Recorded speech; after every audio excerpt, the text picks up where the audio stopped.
Էջմիածինը տոնական լույսերի մեջ է և ապահովում է էջմիածնեցիների և քաղաքի հյուրերի տոնական տրամադրությունը։ Դեկտեմբերի 20-ին քաղաքի գլխավոր տոնածառի լույսերի հետ միասին հանդիսավոր վառվեցին նաև զարդարված քաղաքի լույսերը։ Տոնական լույսերի վառման արարողությանը նախորդող միջոցառման ընթացքում ակտիվություն ցուցաբերած և Վիկտորինայի հարցերին ճիշտ պատասխանած երեխաները քաղաքապետ Կարեն Գրիգորյանի հետ միասին վառեցին տոնական զարդարանքի լույսերը։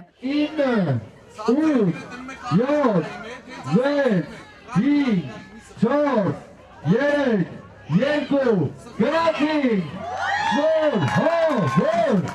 Լույսերով ողողված Էջմիածինը այս տարի ևս առանձնացավ ինքնատիպ ձևավորմամբ։ Քաղաքում ավելացել են նոր զարդանախշեր, հրապարակին կից տեղադրվել է Սուրբ Ծննդյան տեսարանը, ավելացել է զարդարված և տոնական տեսք ստացած փողոցների քանակը։ Հատկանշական է, որ Էջմիածնի տոնական զարդարանքի հեղինակը քաղաքապետ Կարեն Գրիգորյանն է։ Քաղաքապետն անձամբ է նախագծում զարդանախշերի էսքիզները, գույների համադրությունն ու փողոցների ձևավորումը։ Տոնական զարդարանքը տեսնելու և լույսերի վառմանը մասնակցելու են եկել բազմաթիվ քաղաքացիներ։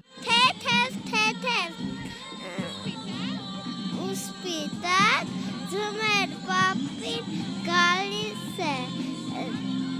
հեված սարցե սանակին, տեսնեսուն տուն է գալիս, ձմերը ջուն է գալիս, հայ ձմեր պապն է գալիս, հեված սարցե սանակին, բոլորիս տուն է գալիս։ Ինչպես միշտ մեր քաղաքը շատ շքեղ է, մեր քաղաքապետը ջանք ու եռան չի խնայում, որ մեր քաղաքը ամենաշքեղ քաղաքների դասվի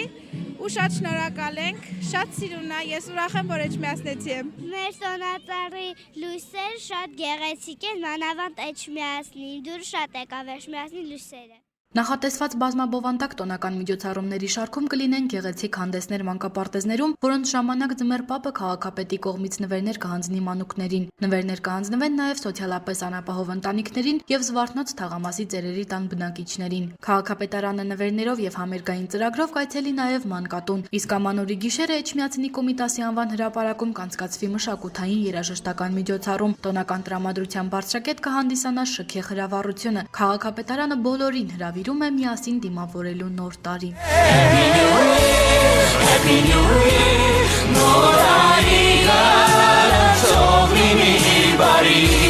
Մեր հույսերը